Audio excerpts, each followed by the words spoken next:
ஹாய்ங்க, நான் பிரீத்தி. நான் கொரியாவில் மாஸ்டர்ஸ் படிச்சுட்டு இருக்கேன். இன்னைக்கு பூசானில் குவங்காலி பீச்சுன்ற இடத்துல ஃபயர் ஃபெஸ்டிவல் நடந்துச்சு. அதுக்காக பீச்சு ஃபுல்லாக 3 மில்லியன் மக்கள் ஒரே இடத்துல கூடியிருந்தாங்க. காலையிலேயே சீக்கிரமாக எல்லாரும் இடம் பிடிச்சிக்கிட்டாங்க. எங்களுக்கு நிற்க தான் இடம் இருந்துச்சு. இது என்னோடய ஃபர்ஸ்ட் டைம் ஃபயர் ஃபெஸ்டிவல் பார்க்குறது. அதனால நான் ரொம்ப எக்ஸைட்மெண்ட்டாக இருந்தேன். எல்லோரும் என்ன சொன்னாங்கன்னா, இது சாதாரணமாக நம்ம ஊரில் இருக்கிற மாதிரி ஃபயர் ஒர்க் நடக்காது. இங்கே ஃபயர் ஃபெஸ்டிவல் ரொம்ப டிஃப்ரெண்ட்டாக ஃபயர் ஒர்க் நடக்கும் அப்படின்னு சொல்லிட்டு சொன்னாங்க. ஆக்சுவலாக இந்த ஃபயர் ஒர்க் 1 மணி நேரம் நடக்கும், 7 to 8 வரைக்கும். ஆனால் இதுக்காக காலையிலேருந்தே நிறைய பேர் வெயிட் பண்ணி இடம் பிடிச்சிட்டு இருந்தாங்க. 6 மணிக்கு ஒரு ட்ரையல் மாதிரி ஒன்று இது பண்ணாங்க. அதுக்கப்புறமா தான் 7 மணிக்கு தான் ஸ்டார்ட் பண்ணாங்க. இதில் ஃபயர் ஒர்க் நடக்கும் போது கூட பேக்ரவுண்ட் சாங்கும் பாடினாங்க.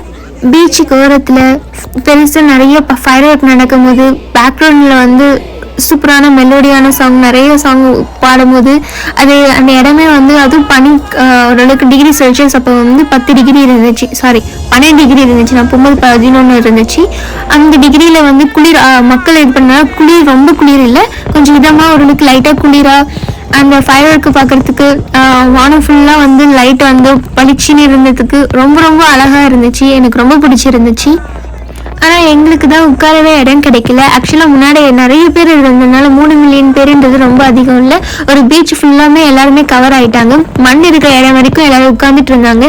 மீதி இருக்கக்கூடிய ஃபுட்பாத்லலாம் எல்லோரும் நின்றுட்டு பார்த்துட்டு இருந்தாங்க. ஏன்னா நிறைய பேர் நிற்கணுன்றதுக்காக. நாங்கள் அங்கேயே ஒரு குறிப்பிட்ட சொல்லப்போனால் ஒரு 5:30 மணிலேருந்து 8:30 மணி வரைக்கும் நின்றுட்டு இருந்தோம். இந்த ஃபயர் ஒர்க் பிரிட்ஜ் நடுவில் நடக்கிறதுனால கடல் தண்ணி வானம் ஃபுல்லாக ஃபயர் ஒர்க் பார்க்குறதுக்கு ரொம்ப ரொம்ப அழகாக இருந்துச்சு. இன்னும் ஒரு சிலரெல்லாம் என்ன பண்ணாங்கன்னா, பக்கத்தில் நிறைய காஃபி ஷாப்லாம் இருக்கும்ல, அங்கே மேலே காஃபி வாங்கிட்டு அங்கே 2 பார்த்துட்டு இருந்தாங்க. அது பார்க்குறதுக்கு ரொம்ப வியூ நல்லா இருக்கும். ஆனால் அந்தளவுக்கு சவுண்ட், அந்தளவுக்கு நம்ம ஒளிரும் போது மூஞ்சில் லைட்டு ஃப்ளாஷ் லைட் பண்ணும்போது எனக்கு கீழே இருந்து பார்க்குறது எனக்கு ரொம்ப பிடிச்சிருந்துச்சு. இங்கே அதுக்கப்புறமா நிறைய யூடியூபர்ஸ் எல்லாம் வந்திருந்தாங்க. அவங்க எல்லாருமே முன்னாடி சீக்கிரமாக நல்ல வியூ கேப்சர் பண்ணுன்றதுக்காக முன்னாடி நின்று நிறைய வியூ இது பண்ணிட்டு இருந்தாங்க. அதனால ஒரு சிலருக்கெல்லாம் இடம் கிடைக்கல. அவங்கெல்லாம் இங்கே ட்ரைபாட்லாம் வச்சு ஷூட் பண்ணிட்டு இருந்தாங்க. அதுக்கப்புறமா இன்னும் ரொம்பவே சூப்பரான ஒரு விஷயம் நடந்துச்சு. அங்கே ஒரு கொரியன் அஜுமா இருந்தாங்க. அவங்க எல்லாருக்கிட்டையுமே ஃப்ரெண்ட்லியாக நடந்துக்கிட்டாங்க. அவங்க அதுக்கப்புறமா தமிழில் எப்படி நன்றி வணக்கம் சொல்லணும்னு கூட கற்றுக்கிட்டாங்க. அதுக்கப்புறமா நாங்கள் அந்த வான வேடிக்கையோடு சேர்ந்து ஃபோட்டோ எடுக்கிறோன்னு சொல்லிட்டு ட்ரை பண்ணோம். ஆனால் அவ்வளோவா கிளியராக இல்லை.